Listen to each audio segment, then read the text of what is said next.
ha habido diferentes preguntas y hay una que se nos ha hecho varias veces que es sobre los medicamentos que tienen ácido acelaico, que por qué tenemos uno en el mercado que tiene una concentración del 20% y es un medicamento de indicación farmacéutica, y hay otra que tiene un 15% y es un medicamento que se necesita prescripción médica, ¿no? Y cómo puede ser que el que tiene más concentración, digamos, tenga, no se pida receta y el que tiene menos sí. Esto no es un tema de concentraciones, esto es un tema, para que lo sepáis, que es de cuando el laboratorio presenta a la Agencia Española del Medicamento el informe y presenta las indicaciones a las que va el producto, pues la agencia lo evalúa en un sitio u otro. Es algo que ya lo comunicamos a la agencia porque nos parecía raro, pero es real, es una cosa que nos sucede y que existe y que así está en el mercado, pero no depende tanto de las concentraciones, sino de cómo se ha presentado y qué indicaciones tiene, ¿no? Bueno, otra pregunta, bueno, hay varias preguntas sobre el tema de lo que eran los medicamentos, digamos, sobre la isotretinoína, ¿no? Sobre la isotretinoína. Nos preguntaban, a ver, a Maite le vamos a preguntar primero y luego hay otra pregunta para Virginia. La primera es, a ver, Maite, ¿cuándo vamos a ver los resultados? Ahora que se están dando incluso dosis más bajas a más largo tiempo, porque antiguamente dábamos, me acuerdo, aquellas dosis muy altas de isotretinoína que resecaban tantísimo, ahora jugáis con menos dosis. Pues si antes utilizábamos miligramo kilo día y en 4 meses habíamos acabado y sabíamos que a las 3-4 semanas el paciente había notado respuesta, cuando bajamos las dosis, como decíamos, a 10 miligramos al día, por una parte avisamos que son tratamientos más largos, de 6-9 meses, y también le avisamos que empezaremos a notar respuesta al mes y medio, 2 meses. De hecho, yo las revisiones en la consulta las cito a los 2 meses. Y por eso ahí es muy importante, pues esos tratamientos ayudantes que ha comentado Virginia, o lo que decíamos también de los tratamientos complementarios en consulta, pues láser y demás, porque yo creo que casi donde más pacientes podemos perder es en esos precisamente mes y medio, 2 meses, donde el paciente está con un tratamiento oral y todavía no está empezando a haber respuesta y se puede desesperar un poco. Incluso a veces también les tenemos que avisar que cuando empezamos con el retinoide oral es previsible un efecto rebote, es decir, que incluso empeoren un poco respecto a cómo están. Con lo cual, por eso es muy importante también eso, la ayuda que hacéis luego de refuerzo positivo en la farmacia para que los pacientes no abandonen ese primer mes y medio, 2 meses que tardamos en ver. Vale, pues siguiendo en lo que nos estaba diciendo Virginia, a ver, antes cuando teníamos isotretinoína oral a grandes dosis, teníamos muchísima sequedad en la piel y siempre decíamos como que pasábamos de una piel con acné casi a una piel seca, ¿no? Sí. Tanto incluso a nivel de mucosas. Ahora no vemos que esté pasando esto a dosis bajas. Porque antes teníamos la recomendación de, si viene con isotretinoína, quítale todos los seborreguladores. Quítale la rutina de acné. Ahora no. Ahora, Virginia, ¿cómo lo tenemos que hacer? Sí, bueno, un poco lo que decía Maite, al final se siguen manteniendo todas las rutinas de hidratación, pero sí que podemos corregir todavía con sebocorrectores. Se pueden perfectamente utilizar conjuntamente con la isotretinoína. Ha cambiado un poco la tendencia, lo que tú decías, porque hemos disminuido los efectos secundarios. Al disminuir los efectos secundarios, la piel admite perfectamente un sebocorrector, un matificante. Y yo, sinceramente, creo que es mejor la recomendación de seguir utilizando oil free y no comedogénico. Bueno, vamos a ir viendo otras preguntas que van saliendo sobre metformina, que nos preguntan. Y espironolactona, ¿cuándo recomendabas metformina y cuándo recomendabas espironolactona? Sí. A ver, tenemos que pensar una cosa, ¿eh?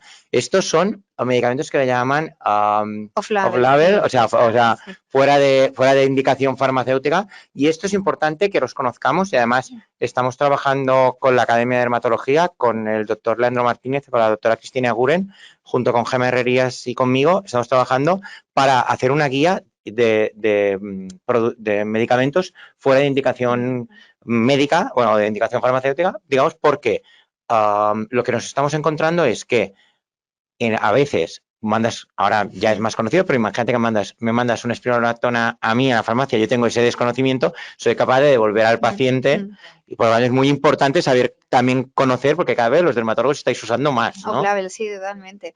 Pues así es. Nada, pues nos vendrá muy bien esa guía como apoyo, desde luego.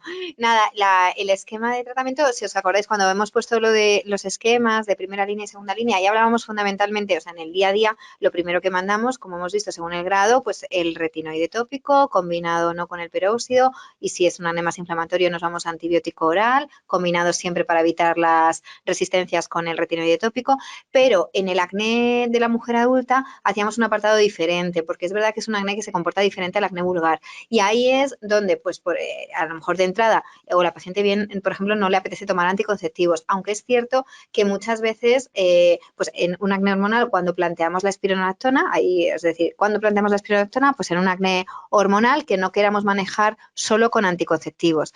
La espironolactona muchas veces la mandamos asociada realmente al anticonceptivo porque puede producir feminización en el feto en caso de que la mujer se quedara embarazada.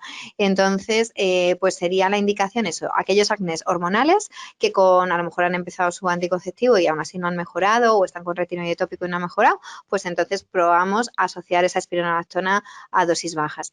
Y la metformina sería plantear en aquellos casos de ovario poliquístico, confirmado a lo mejor por su ginecólogo, se han visto los quistes en ovario, esa resistencia a insulina, y pues entonces ahí la metformina tiene el papel que al mejorar esa resistencia a la insulina, estamos trabajando también en el campo de inflamatorio y metabólico del acné y en esos casos de ovario poliquístico, sobre todo cuando asocia ese sobrepeso y resistencia a insulina, es donde nos lo plantearíamos pautar.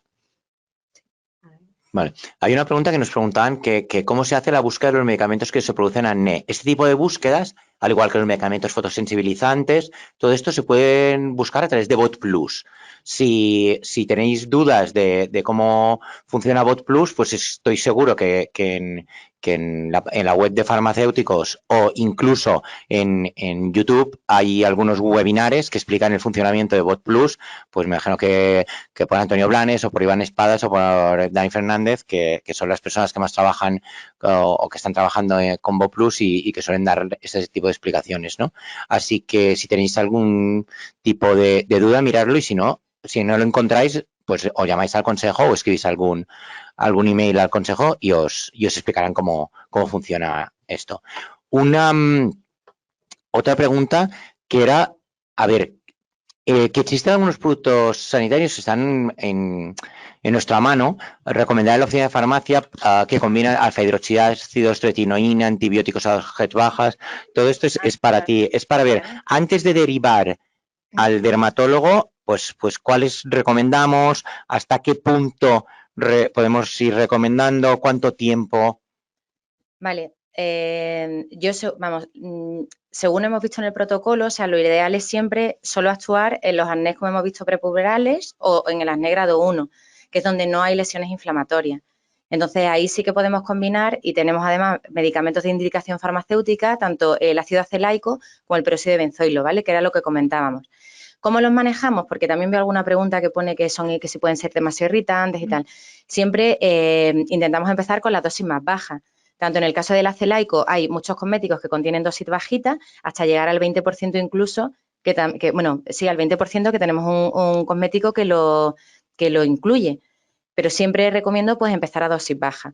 Y también, por ejemplo, en el caso del peróxido de benzoilo, pues lo mismo, empezar con un 2,5. Si vemos que el paciente lo tolera, subir al 5% y si no, al 10%, o sea, gradualmente.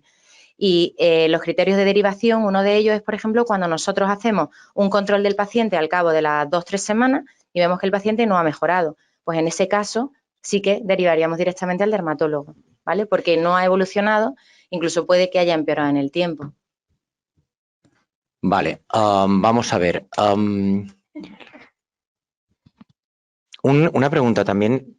Cuando en algunas ocasiones es bueno utilizar, yo qué sé, cuando estamos con acné, glicólicos, retinoides, que en algunas veces vemos como, o incluso algunos peelings, ¿es bueno hacer esto? ¿Hay que evitarlos?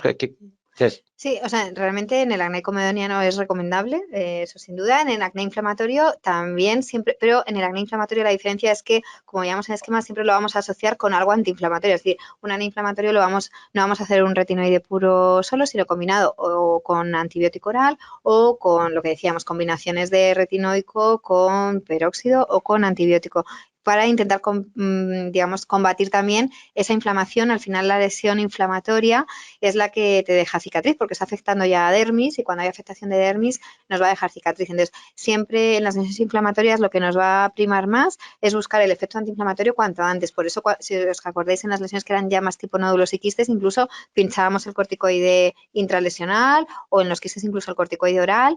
Como tratamiento que hacemos en consulta, el láser de colorante pulsado o la luz pulsada intensa, lo que hacemos es buscar ese efecto antiinflamatorio, y siempre sí combinarlo con los retinoides para buscar el efecto, pues eso, de comedolítico, que te va a ayudar a desbloquear esa obstrucción folicular, pero la diferencia es eso, que cuando hay un brote muy intenso buscaremos ese efecto antiinflamatorio. Vale. Y luego, eso si es una piel también, pues porque uno puede tener su brote de acné y ser una piel muy sensible, muy reactiva, pues a lo mejor en esos casos es cuando también tenemos en cuenta escoger productos, empezar de menos a más, pues a lo mejor un acelaico, un salicílico suave, e ir poquito a poco acostumbrando a la piel. Vale, una pregunta para Virginia, que nos preguntan que hablabas de la tendencia in and out, ¿no? Y que sabemos que el estrés es uno de los factores más agravantes en el acné, pero también en casi todas las patologías dermatológicas, tiene una importancia muy, muy grande. ¿Qué tratamiento vía oral podríamos recomendar como coadyuvante y si había adaptógenos que los podíamos usar o no? Pues sí, perfectamente se puede hacer un consejo cruzado, porque muchas veces si controlas esos procesos de acné, si controlas esos procesos de estrés, puedes controlar, no al 100%, pero sí mejorar un poco el acné. Entonces, ahí preguntan concretamente el tema de la rodiola. Pues mira, a mí la rodiola me encanta recomendarla porque, además ahora que hemos visto cómo evoluciona los casos de acné adulto en las mujeres, sabemos que las mujeres vivimos al día con un estrés que ya es que nos supera, los niños, la casa, el trabajo, tal. Entonces, la rodiola actúa a nivel del ATP, es decir, el ATP, cuando nosotros hay un proceso en la descomposición del ATP, que es el que nosotros ya sabéis que es la molécula energética por excelencia, que crea adenosina, y esa adenosina es la que produce ese estrés que de pronto cuando llegas a casa y te metes en la cama hace que duermas, pero de pronto te levantas a las 3 de la mañana, así como te despiertas y dices, Dios mío, no he hecho, mañana tengo que hacer tal. Pues la rodiola actúa a ese nivel, es decir, actúa a nivel de estrés, pero no a nivel de cuando hay un proceso, por ejemplo, de un poco de tristeza y tal. En ese caso, por ejemplo, estamos recomendando también como consejo cruzado la lavanda, que se está utilizando también para combinarla. Así que yo creo que sí, vamos, yo lo utilizo bastante en estos casos en donde se ve que es un estrés que está muy exacerbado por procesos como el estrés. Muy bien. Ahora nos ha salido una duda que Maite, creo que lo habías comentado tú antes, sobre los alimentos desnatados, que hablabas sí. de que favorecían la inflamación en el acné. A ver si podías aclarar por qué. ¿Por qué? Pues porque se ha visto que los alimentos desnatados producen una secreción del pico de Insulin Growth Factor, que es el factor que a su vez está relacionado con la inflamación. En parte quizás porque al quitar la grasa pues se pueda complementar con azúcares, o porque por la propia composición del propio producto desnatado en sí hace ese efecto de pico de IGF, que es el factor de insulina que es el que nos va a empeorar el acné. Es una de las vías que está implicado en esto. Vale. Virginia, nos preguntan por el acné postinflamatorio, cuando nos quedan. Desde la farmacia, ¿qué recomendación podemos dar? O sea, las hiperpigmentaciones. Las hiperpigmentaciones postinflamatorias. Pues mira, eso, por ejemplo, el ácido acelaico funciona fenomenal porque tiene ese pequeño poder despigmentante.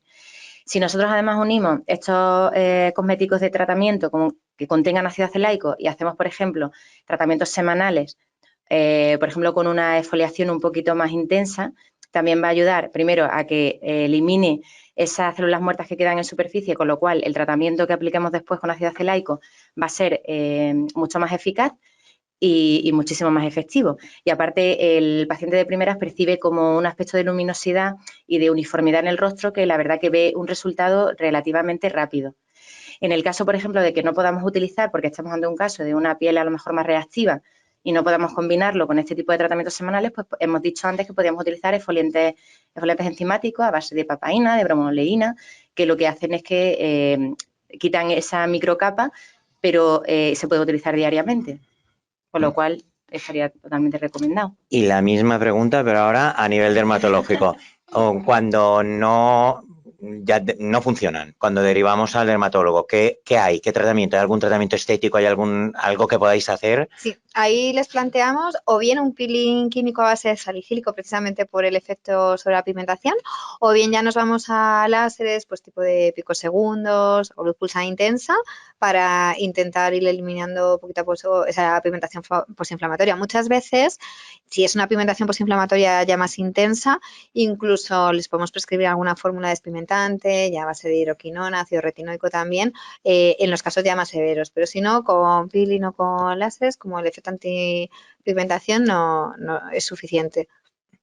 En el tema de los láseres, me ha sorprendido porque cuando estabas haciendo la guía, esta parte nos la pasó Leonor Prieto, que era sobre todos los tipos de láser que hay. Bueno, no los ha puesto todos, pero ha puesto un... Sí. Y me sorprendió la cantidad de láseres que hay. Os recomiendo mirar esta parte de la guía porque es algo que nosotros en farmacia no tocamos, sí, que es una parte desconocida y la quisimos incluir un poco para que todos los farmacéuticos también tuvieran un poco de idea de lo que hay. Sí. Y es sorprendente la cantidad de... Es verdad que hay mucho equipo porque también los láseres funcionan mucho por afinidad de cromóforos, entonces claro, según tengas un cromóforo a lo mejor más vascular, vas a tener un efecto más antiinflamatorio porque actúa sobre el vaso sanguíneo y la inflamación. Si quieres un cromóforo más tipo melanina o pigmentación posinflamatoria, tienes otro tipo de láseres, más remodelado de colágeno, pues otro tipo de cromóforo, entonces sí, hay distintos equipos. Y he visto también otra respecto a la isotretinoína y la depresión a dosis bajas, pues efectivamente uno de los efectos secundarios de la isotretinoína es la depresión. Como es verdad que desgraciadamente la depresión en los adolescentes cada vez es cierto que se diagnostica más, es algo que en la historia clínica siempre les vamos a preguntar.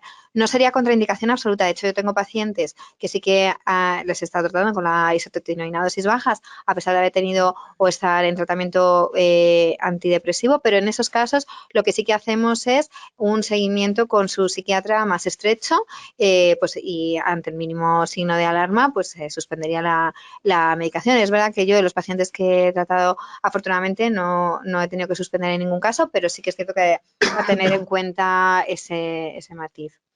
Vale. Hablan del tema de probióticos, que las dos habéis comentado el tema de probióticos, dice que habéis comentado a lo mejor diferentes y nos entenderían incluso a ver si se pueden tomar varios probióticos a la vez o no. El tema, ¿cómo lo veis? ¿Cómo creéis? ¿Qué es la recomendación en este caso? A ver, yo creo que si son diferentes cepas que estén en distintos productos, no habría problema en recomendarlos a la vez. Porque es verdad que no, o sea, yo ahora mismo tengo en mente 2 o 3 y no todos tienen las mismas cepas, ni la misma cantidad. No sé tú qué opinas. Sí, o sea, y es verdad que como dermatóloga es una cosa que a lo mejor no lo estamos haciendo todavía en nuestro día a día de la consulta, claro. Y por eso me llamó la atención el ver que en la revisión había ya esa evidencia, sí. Y sí que es verdad que en la revisión que yo hablaban del lactococcus, pero que es verdad que eran distintos estudios, siempre combinado, por supuesto, con tratamiento oral y tópico a la vez. Y bueno, pues es cierto que es un campo como que yo traía sobre todo por explorar y que sí, a conocer a futuro las pautas o cuál desde luego sea la cepa que funcione mejor. Es algo que... Nosotros en la farmacia sí los estamos incluyendo en la rutina, porque además muchos de ellos tienen nombres sugerentes que hacen muchas, bueno, no puedo decir los nombres, pero que acné tal. Entonces, al final, también la gente se fija en ello. O sea, exactamente. Y sí son cepas que parece ser que están relacionadas con ese poder antiinflamatorio y con nuestro segundo cerebro, ¿no? Que ahora. Vamos cambiamos de tercio y vamos a ver que a veces se confunde también, a veces con acné o se cree que también es exactamente los milium, los quistes de milium, ¿no? Estos, para las dos, ¿hay algo en la farmacia que hacemos en la consulta? O sea, yo creo que para los quistes de milium, es verdad que si ya está el quiste hecho, y a veces puede ser incluso de decenas, a veces vemos ahí película, el tratamiento en ese momento tiene que ser drenar el quiste, que eso lo hacemos en consulta con aguja. Pero lo que es muy importante, efectivamente, luego después complementar para que luego no se vuelvan a formar, primero avisando al paciente a ver si es que está usando alguna crema que sea oclusiva y luego mantenerle con un tratamiento queratolítico, que eso sí que puede ser de prescripción de farmacia. Sí, muchas veces utilizamos esos beta-hidroxiácidos a base de ácido salicílico que funcionan bastante bien, pero es un poco también lo que dice Maite, una vez que están implementados en la farmacia ya no podemos hacer nada, lo que podemos es prevenir para que no vuelvan a aparecer más. Entonces utilizamos eso, tiramos un poco de de foliación suave y también, por ejemplo, de los beta-hidroxiácidos, estarían indicados en ese caso. Vale, nos preguntan también, que hay muchas preguntas sobre isotretinoína. Al acabar el tratamiento de isotretinoína, por ejemplo, tantos meses, al acabar, ¿es necesario volver al dermatólogo para seguir con otro dermatólogo de tratamiento de prescripción, o ya nos olvidamos y seguimos con una rutina que... Es verdad que siempre cuando terminan los tratamientos de isotretinoína oral les dejamos con un tratamiento de mantenimiento a base de queratolíticos, quizás ya más, a lo mejor ya no es un ácido retinoico puro, pero dejas con un retinol de mantenimiento. Y luego les avisaremos que aun haciendo bien las cosas, sabemos que hasta un 25-30% de pacientes pueden tener una recaída que nunca es tan intensa como antes de haber hecho el tratamiento oral, pero que al año, incluso a veces más tardía, pueden tener esa pequeña recaída que a veces incluso justifica volver a hacer un ciclo de isotretinoína, pero ya incluso más bajas dosis, pero ya incluso más corto en el tiempo. Pero sí, ese mantenimiento con exfoliantes retinol o alfa-hidroxiácidos, sí, siempre lo vamos a mantener. Y otra cosa que antes la isotretinoína oral la suspendíamos en el verano y ahora cada vez más las vamos dejando también en el verano con una correcta protección solar. Es verdad que siempre hay que sea oil free, no comedogénica, pero la tendencia también es ahora, como son dosis bajitas, también que para no perder todos esos meses de verano de tiempo de tratamiento. Haciendo una correcta protección solar y con estas dosis se puede mantener. Hay que ver si los adolescentes son capaces de... Hay que fijar, exacto, según cómo vean. Hay que ver qué adolescente, pero estoy pensando en alguno y creo que se la suspendería. Todos, efectivamente. Igual que lo de que... Es que me hizo gracia porque me lo preguntaron hace poco. Antes estaba clarísimo que con la isotretinoína, bueno, todo el mundo a dosis altas creía... no puedes beber alcohol, sobre todo los adolescentes. Ahora es, bueno, como la dosis más baja ya puedo beber. No, sigue siendo sin alcohol, ¿no? Pero bueno, sabéis los farmacéuticos que esto es una pregunta que nos hacen a diario en la farmacia. O sea, ¿con esto puedo beber? Es como primero puedo beber y después cómo me lo tomo, ¿no? Casi.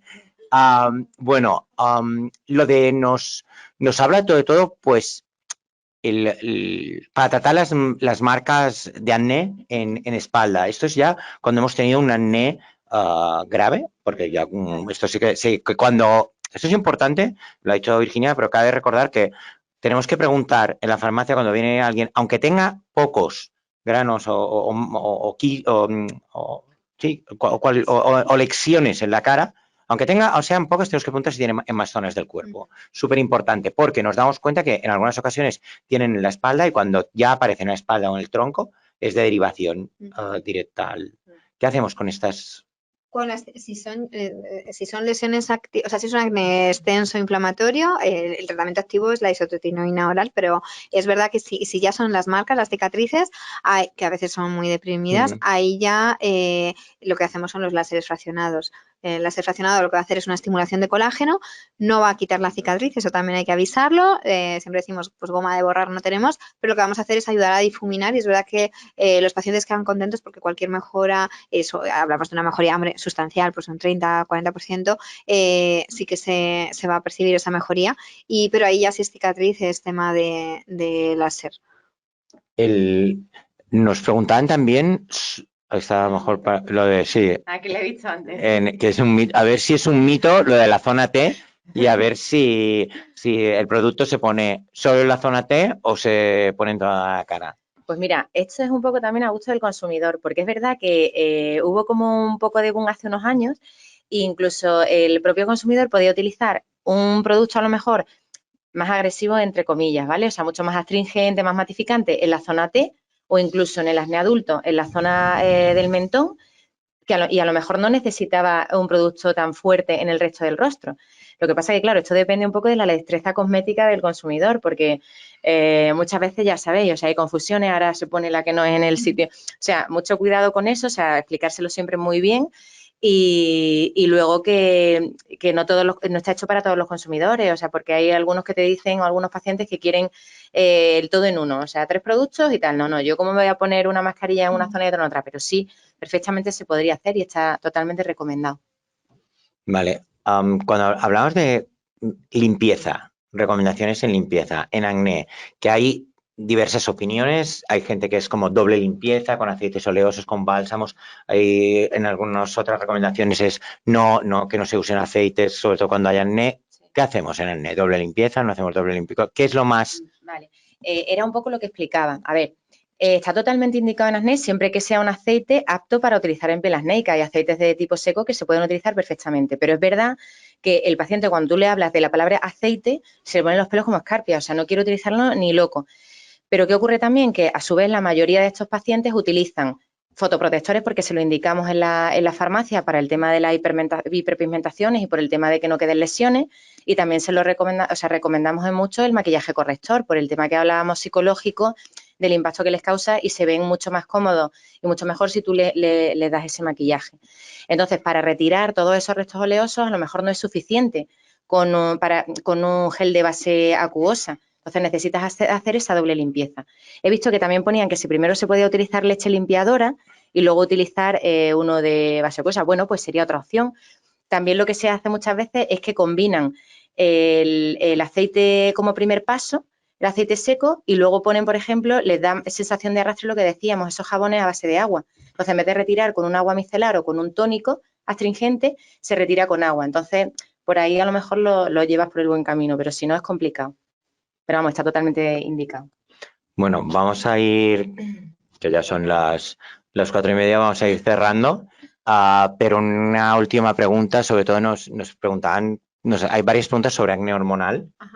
Una de ellas es, si tenemos claro en la farmacia es una acné hormonal, ¿a quién derivamos? ¿A vosotros o al ginecólogo?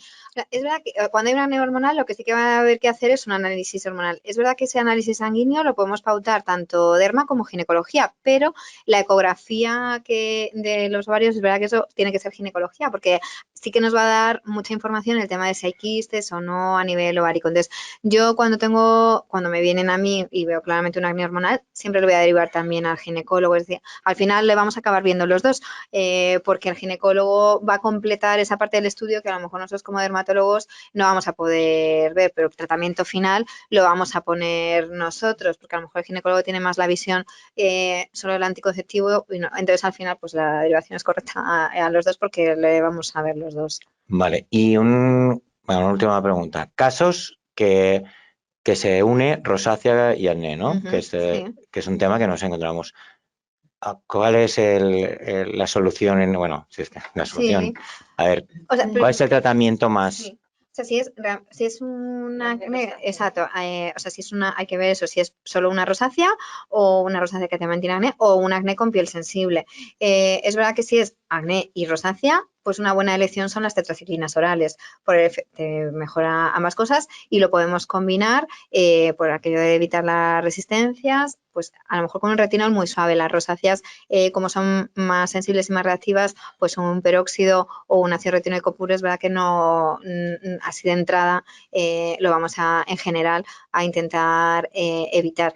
Y si hay veces que lo que hay que hacer es al final el diagnóstico, porque nos puede parecer que es un acné porque vemos mucha pústula, pero si no vemos comedón, tenemos que sospechar que, aunque por muy grande que parezca, igual simplemente es una rosácea. Comentar también que las rosáceas, aunque de entrada damos mucha tetraciclina oral y lo manejamos también con el metronidazol tópico y demás, la isotretinoína oral, nuevamente a dosis bajitas, funciona muy bien para esas rosáceas inflamatorias, con nódulos y demás, que también combinamos. Hay al final puntos comunes de unión, porque también les damos a las rosáceas el láser vascular antiinflamatorio, que le damos también en el acné. Muy bien. Bueno, ya os voy a ir liberando porque os tengo aquí explotadas a base de preguntas. Y bueno, como farmacéuticos, muy importante tener siempre recomendación, siempre seguir los protocolos. Sabéis que en la web del Consejo tenéis este protocolo del que ha hablado Leonor hoy, tenéis la guía. Creo que es un material suficientemente bueno y que creo que es un material que deberíais mirar, que deberíais estudiar porque está muy actualizado. Y luego creo que tenemos que tener muy claro, yo soy muy pesado en esto y lo repito muchísimo, los criterios de derivación, ¿no? al dermatólogo. Tenemos que tener claro que nosotros, como farmacéuticos, no somos médicos, que nosotros no diagnosticamos enfermedades, que nosotros podemos ayudar, que nosotros podemos aconsejar, pero que cuando hay un criterio de derivación tenemos que derivar. Y luego, muy importante, que había más preguntas sobre prebióticos, probióticos. Mira, pues esto es la recomendación que siempre damos, al igual que con los productos cosméticos, ¿no? Lo que nosotros tenemos que dar un buen consejo, pero luego lo que tenemos que dar es un producto de calidad basado con una evidencia científica, ¿no? Y tenemos que pedir los estudios científicos a los cosméticos y a los complementos alimenticios, ¿no? Tenemos que basarnos en algo un poco que tenga una base detrás, ¿no? En la que nos podamos apoyar y en la que podamos demostrar su eficacia. Sabemos que todos los cosméticos en Europa son seguros, sabemos que los cosméticos de cualquier sitio van a ser seguros. Ahora tenemos que demostrar que en nuestro canal, que en nuestras oficinas de farmacia, los productos son eficaces y esto se demuestra con estudios. Y yo, antes de despedir, quería dar las gracias a Leonor. No sé qué te ha parecido, Leonor, si quieres hacer algún comentario. Muchísimas gracias. Gracias a la doctora Maite Truchuelo, a Virginia. Ha sido, yo creo que todo muy claro y habéis hecho un 360 grados impresionante. Y creo que, bueno, pues que toda esta parte de formación también es muy importante. Os animo pues a leer y a estudiar la guía. Yo creo que los farmacéuticos somos muy estudiosos continuamente también, y también antes que hablabas pues de estos temas, yo también escogí un libro de cabecera que seguramente Maite conoce, que se llama Acné, novedades terapéuticas y tratamientos cosméticos, porque ella ha escrito uno de los capítulos, precisamente la parte de cosmética, donde creo que se da un enfoque muy bueno, porque bueno, pues se habla de las últimas novedades, no se habla de la etiopatología y todo eso que muchas veces ya conocemos, sino de los últimos avances. Y bueno, pues creo que puede ser también muy interesante para todos aquellos que quieran hacer luego ya el paso siguiente a la guía, que es un poco el paso máster. Así que bueno, pues desde aquí, gracias. Desde CeraVe, pues también agradeceros muchísimo todo este esfuerzo y esta colaboración. Y bueno, pues muchas gracias también, Tomás, por toda esta moderación magistral que habéis hecho. Así que nada, por mi parte, enhorabuena y muchísimas gracias a todos, y esperando vernos en la próxima. Muy bien. Muchas gracias, Leonor. Gracias también a Mercedes Abarquero, que no está detrás de la cámara, pero que está cerca de Leonor. La tengo aquí también. Y también ha sido parte de esta guía, y igual que Gemma Herrerías, que sabemos que está conectada porque ha hecho alguna pregunta. Así que muchísimas gracias a vosotras tres y a Virginia por este trabajo tan maravilloso que habéis hecho, a todo el personal del Consejo que ha trabajado en la edición de estos. Muchísimas gracias a CeraVe por el apoyo y la colaboración en esta guía, y también muchísimas gracias, Maite, por haber venido y haber compartido este cierre, ¿no?, de campaña, digamos, o inicio. Yo le diría inicio, porque ahora es cuando los farmacéuticos tienen que coger la guía y empezar a estudiar de verdad.